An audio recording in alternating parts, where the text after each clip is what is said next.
Are you an ambitious, driven entrepreneur starting to feel overwhelmed, maybe a little trapped by your business? Well, I have a solution for you. It is the 5-day Bottleneck to Breakthrough Challenge, where in an hour a day, we will give you the roadmap, the blueprint, the treasure map to where you can find yourself with more free time, more freedom of money, and a more valuable business. Hope to see you soon. www.bottlenecktobreakthrough.com.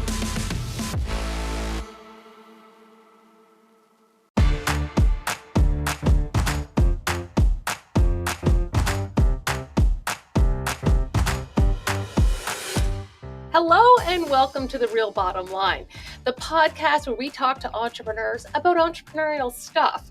Today, my guest is Talmar Anderson. She hails from Georgia, and her company is She is a boss best practice expert. That's a mouthful, Talmar. I know. It takes a little minute, right? I'm so excited to have you here today. You know, we normally talk a little bit about how did you become a business owner? Like, what was your journey? Well, it's really interesting. I was the number two. I was never meant to be a business owner. I would go into companies and quickly get promoted and end up at that number two position, whatever it was, administrative manager, firm administrators, right? That second in command, operational general, whatever you want to call it. Yeah. And I had worked in law firms specifically for most of my career. And the word, you're very entrepreneurial in the way you think. And I didn't understand that that's what I thought. I just couldn't imagine going into a job and not running it like I would want to run it. Which is fortunately oftentimes aligned with the boss. I had a couple of conflicts along the way, but not a lot. Yeah. And it wasn't something I thought about. My husband was actually a business owner almost his entire life. He's only had a couple of jobs in his world where he had a boss or something like that. And so I knew what business ownership, the good and the bad, and I knew the stress of it and the excitement of it, but I just never thought I was going to be there. And so like a lot of people, my catalyst was family, right? We were living outside of Washington, D.C. at the time. I was managing the largest privately held law firm in Virginia. And it was a 45-minute or more commute every day. And we had known that. We'd made the decision, and our son was about 1.5 or 2. And I have a photo of it, but he kind of went waddling into the bedroom and got into bed to snuggle with daddy because mom was already at work, and he was sleeping with a photograph of me. Oh. Yeah. And then my husband, God love him, probably wishes he never did it, took a picture to show me. He's like, "Oh, look, he misses you, honey."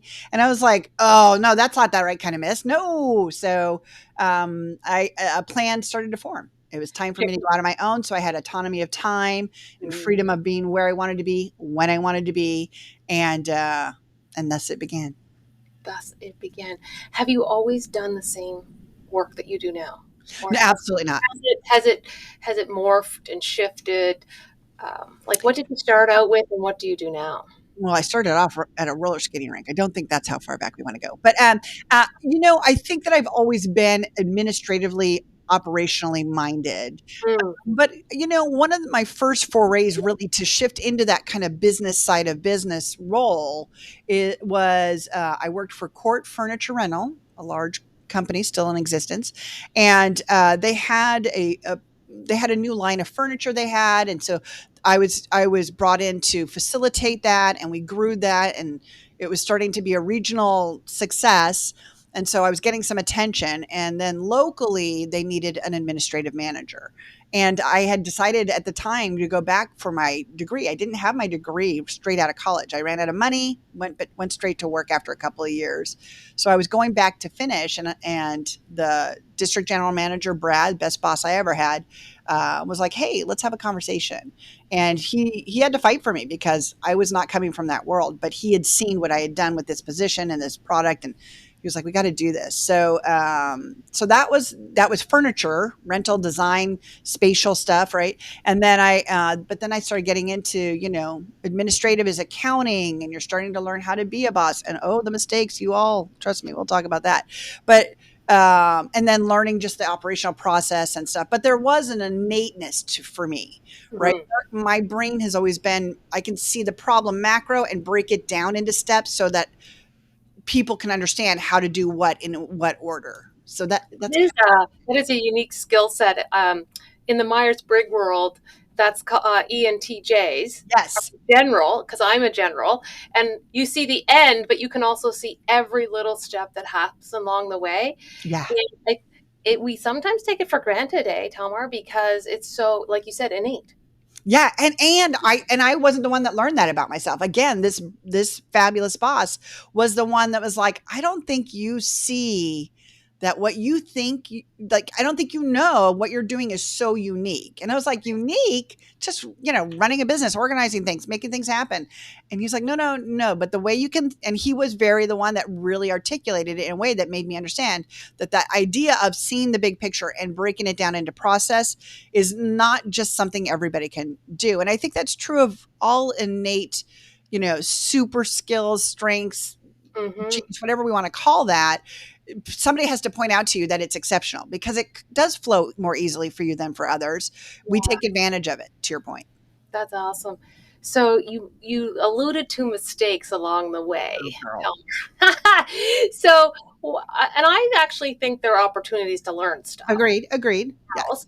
So, tell me what you've learned on your entrepreneurial journey. Like Whew. top two. Well, marketing, what I've learned about marketing is that more importantly, being an industry, now they call them disruptors, but when I started the business in 2017, 2018, they didn't have a word for that. And being a disruptor in any industry, creating a new product or way of thinking or moving through something, it's such an extra struggle to selling, hiring, operational success, understanding how to build products and deliver services and all that stuff. So for me, I wish that I could have had somebody help me, like shake me and go, girl, if you're going to do this, let's really get clear on the messaging. And do you understand? You first have to teach people that they can learn a process to hiring and management. Right now, they don't believe that's even a thing they can learn. They think they have to struggle. And so getting our marketing to get past that education piece to now go, okay, now that you know you could, are you interested in working with us to learn that? Yeah. And so that was probably the bumpiest part for us. There's been lots of bumps, but that's definitely one I wish that I could have. A disruptor has a different type of messaging we've got to find that goes in addition to, oh yeah, buy our stuff or let us help you, however you want to serve, position that. And I'm not sure, even in your disruptor, that message can be clear right at the beginning anyway, It's right? not. There's no chance. You have to work through it a few times, Yeah. help a few people, and then you go, oh, this is what I do. Yeah. Yeah. And I didn't know I was a disruptor. I just thought, oh my gosh, I can't believe people aren't learning this. And yes, it was through identifying that there was no solution that was easy for business owners that I wanted to go there. But I definitely did not know what I was biting off by that concept. I was like, I'll go build that thing. But then we learned, to your point, how we serve and how we show up is so it's vastly more enhanced, right? We couldn't be so singular as the hiring process. We had to include management process, and then we had to include mindset, right? And it took us years of delivering the services and talking with our clients and the experience of developing it. So to your point, the message we have today could have never been there. So it's an excellent awareness. Yeah. And I think too that I think along the way, a lot of the times we have to try stuff. Yeah. Like I think that having this mentality that things have to be perfect the first time. Mhm. I think of Seth Godin, and he goes, if you're not embarrassed by what you shipped or delivered the first time that you did it, then you shipped too late. That's an excellent point. Yeah. Yeah.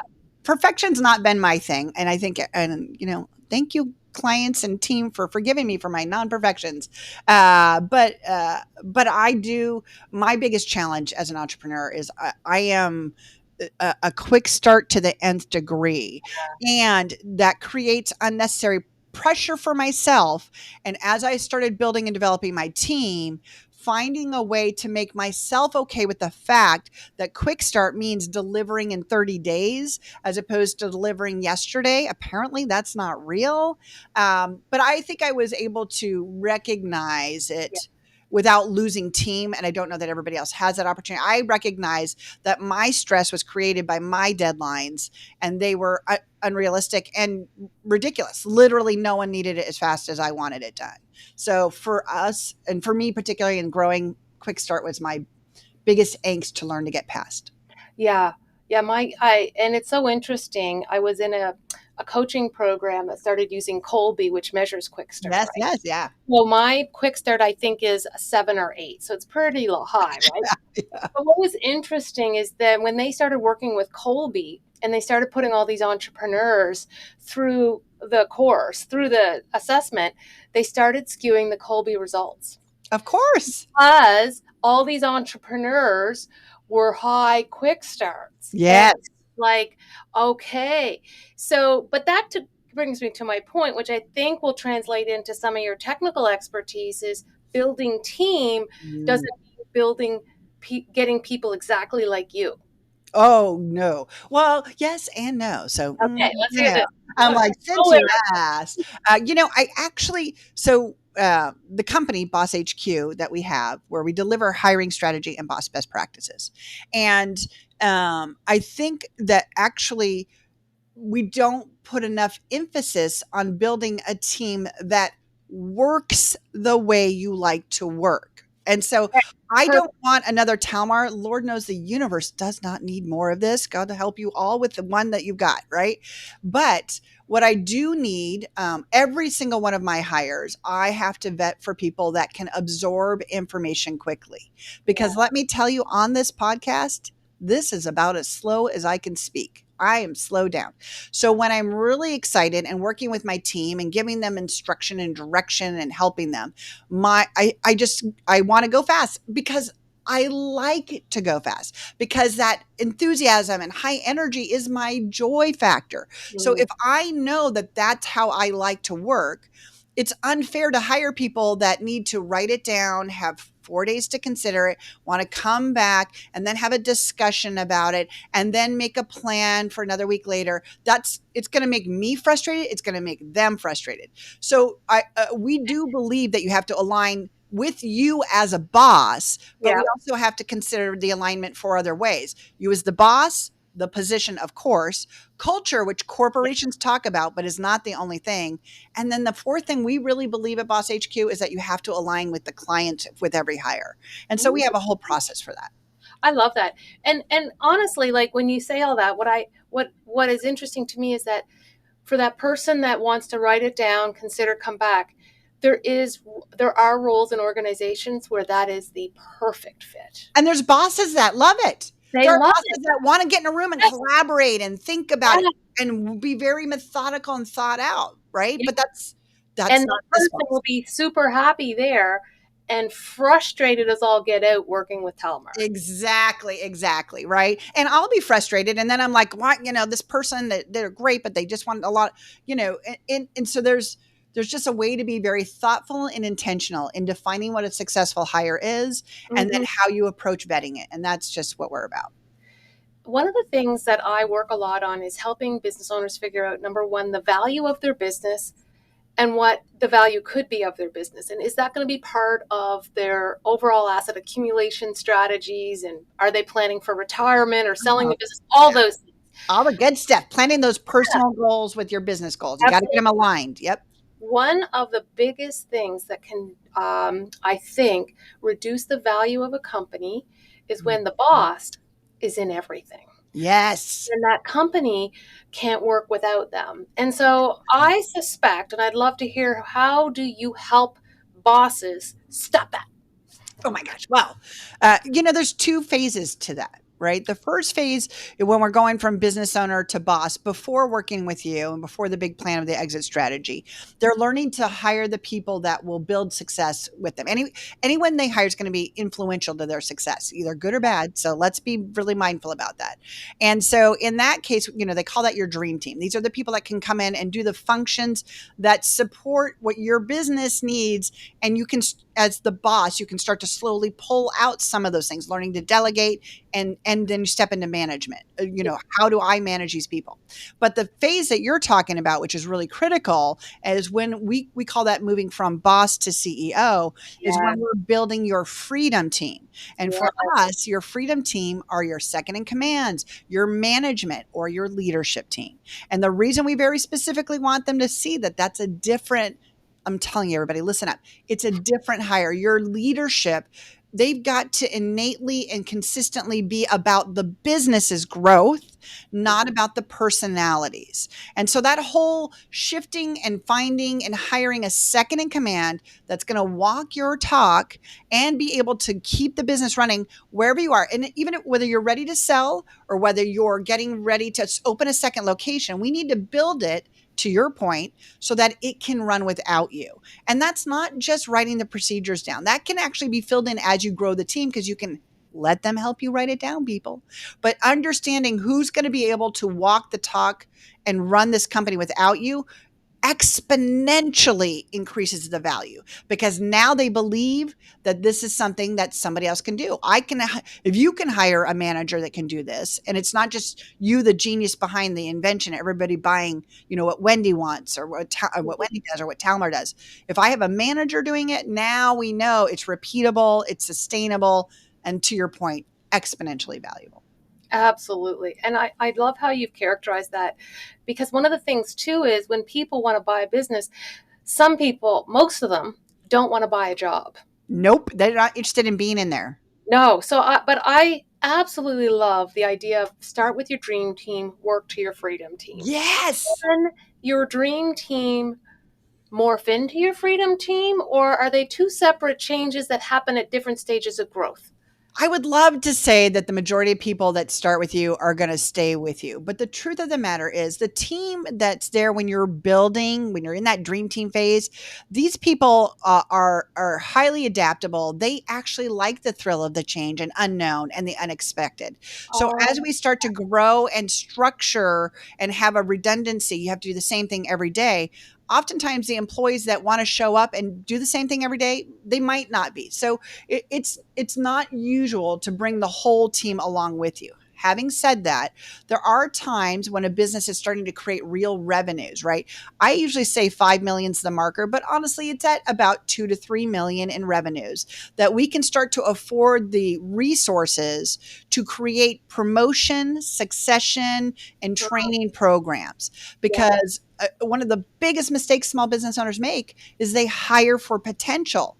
That's not what your business needs. We don't even know what's happening in 2 years. You need to hire the people that can do the job now. And so as we grow, is it possible somebody grew? Maybe, but oftentimes the person you really need is not ready yet. It's just small business until we can grow big enough to have a training program and somebody that can dedicate time and energy to making sure that somebody learns management skills, somebody learns how to hire, somebody learns how to do the expert level troubleshooting. Yeah. It's not just money and titles. We need skill sets and experiences that will allow us to continue on this growth trajectory or to scale. I have fallen into that trap for sure, Telmar. And Sorry. I think sometimes it's because, yes, I'm hiring for potential. I'm also guilty of sometimes wanting to save money. And I think what I realized over the long term is it would be way better to bring someone in that has the toolkit already built, because otherwise it's going to take all my time to help build the toolkit. Yes. Yes. That's not a good use of my time. I'd rather have someone now come in fully fully equipped and actually goes, Yes. I've done this 5 million times more than you have. Here's how I would do it. Well, yes, and so the key here is we say stop hiring for potential, because the truth of the matter is, right, if I'm bringing in, say, a salesperson, I need a person who's sold to my types of clients, not exactly necessarily, but my types of clients, and has a sales process if it's my first time hiring, because Right. honestly, I'm still developing it. So I do want someone who's like, in the past, what I usually did is, this is my follow-up process, and this is how I find cold leads, or that we can have conversation about it, and they can help inform my decisions. We never want to let them run it. But at the end of the day, if we're not careful about exactly the kind of person that is going to be successful at the job, and we think, oh, I like them so much. That Wendy, she's the bee's knees. We're going to have so much fun working together. I believe she reminds me of me when I was coming up, and I believe I can teach her anything. And besides, I'm just giving back to the community by helping her build a career. But the issue is, it's going to take at least 6, 9, 18 months for them to actually truly learn everything you need them to learn. And there's no promise they have the capacity. As a Or small, that they will stay once they get it. well, that's the second piece of it, right? The first one is, can they even learn it? And will they Yeah. be successful at it? We need people that we can look back on their history and give us a reasonable expectation of success. But this, to your point, and this is the part, I'm sorry, business owners out there, the truth of the matter of our society right now, a great tenure, which is how long somebody stays with you, a great tenure is 18 to 36 months. Oh, stab me in my I know. heart. So the likelihood that we can invest in gold watches for people to retire with us is not high, but that's okay. If we know that, then let's get the best possible person that is up and running 80 to 100% within 60 days, or let them go and find somebody else. We've got to move a little faster in our assessment of if this is the right hire, because that's where it saves us the money, which was what you were originally talking about, right? When Yeah. we hire for potential, and let's talk about the investment hiring of people you have to teach. Now I'm going to pay 2 people to teach one person a career that has nothing to do with what I want them to do. So now I'm somebody, whether it's me, usually it is the business owner, or somebody that's high level enough to understand it, is going to stop doing their job. It's Yeah. such an expensive misstep. It's well intentioned, but it's not going to get our small business where we are and profitable enough to be able to invest back in our communities in all kinds of ways. Okay. You talked a little bit about mindset, and I strongly believe in mindset. And I have a theory Ooh, that all the business owners who have been hired, done stuff, we're all carrying emotional baggage oh, for sure. from that experience, which Yes. sometimes actually halts us, pauses us, makes us worried about growing, or, it's just going to make more work for me. Oh, How do girl. you talk to a business owner like that? Well, I would say that's all of our clients, right? They really, what you fabulous business owners need to understand is, no, you don't have to be mean to hold people accountable. No, it's not unreasonable to expect that people do the job that you paid them to do. And it's totally okay to look someone in the eye and say, here's my issue. I've explained what success looks like, given you all the resources, and yet you're missing a deadline and you haven't come to me, asked for anything more. You're literally just choosing to not deliver. So it's walking them through the idea of understanding this employee is, whether subconscious or consciously, making decisions to not show up for the success that we know we need for our business. So as the boss, it's our job to have the communication with them that says, you're not meeting the expectations. You're a fabulous person, but you need to go be fabulous somewhere else because I need these expectations met. And so it's really about separating them. And you're right, everybody has different, sometimes it's cultural, like family, sometimes it's money issues, but a lot of it is just comfort in telling someone when you're unhappy and they're not doing the job well. Hmm. The word you brought up that I think is so key here too is you talked about what success looks like and delegation. And I Mm-hmm. think that um, as entrepreneurs, we believe we are fabulous communicators Of all course. the time. But that may not be the truth. Because I mean, I think sometimes what we think we said and what actually came out or what they heard can be different. What are your top delegation tips? Oh, well, I think that the first thing is, and you don't laugh, because I know you all are going to roll your eyes, but you're also going to self identify, is we have to give deadlines that are specific, my friends.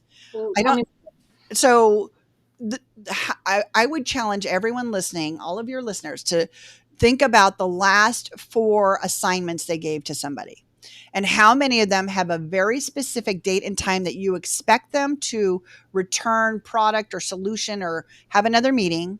And is there a date? Is there a time? Or is it a general, hey, can you get to this? Or this is really important? Or even just add this to your list, right? It's in the waiting.